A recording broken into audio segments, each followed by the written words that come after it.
वसई पूर्व परिसरातील मणीचा पाडा येथे सुरू असलेल्या बेकायदेशीर गावठी हातभट्टी दारूवर गुन्हे शाखा कक्ष 3 आणि पेल्हार पोलीस ठाण्याच्या पथकाने संयुक्त कारवाई करत तब्बल 1,07,300 रुपयांचा मुद्देमाल जप्त केला आहे। या प्रकरणी एका महिलेविरुद्ध महाराष्ट्र दारूबंदी अधिनियमांतर्गत गुन्हा दाखल करण्यात आला आहे। पोलिसांकडून मिळालेल्या माहितीनुसार 29 मे 2026 रोजी पेट्रोलिंग दरम्यान पोलिसांना वसई फाटा परिसरातील रिचर्ड कंपाऊंड जवळील मणीचा पाडा लगतच्या जंगलात विनापरवाना गावठी दारू तयार केली जात असल्याची खात्रीशीर माहिती मिळाली। या माहितीची पडताळणी करून वरिष्ठ अधिकाऱ्यांच्या मार्गदर्शनाखाली विशेष पथकाने घटनास्थळी छापा टाकला।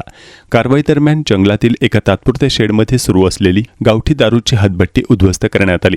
घटनास्थळावरून गावठी दारू, वॉश, ॲल्युमिनियमच्या टाक्या, प्लास्टिकचे ड्रम तसेच दारू निर्मितीसाठी वापरली जाणारी विविध साधन सामग्री असा एकूण 1,07,300 रुपयांचा मुद्देमाल जप्त करण्यात आला।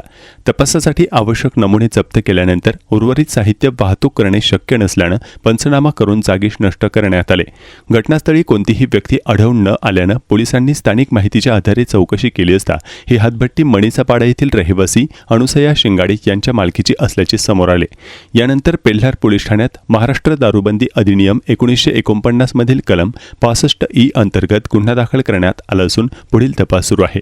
ही कारवाई पोलीस आयुक्त निकेत कौशिक, अप्पर पोलीस आयुक्त दत्तात्रय शिंदे, पोलीस उपायुक्त गुन्हे शाखा संदीप डोईफोडे आणि सहाय्यक पोलीस आयुक्त मदन बल्लाळ यांच्या मार्गदर्शनाखाली गुन्हे शाखा कक्ष 3च्या पथकाने यशस्वीरित्या पार पाडली।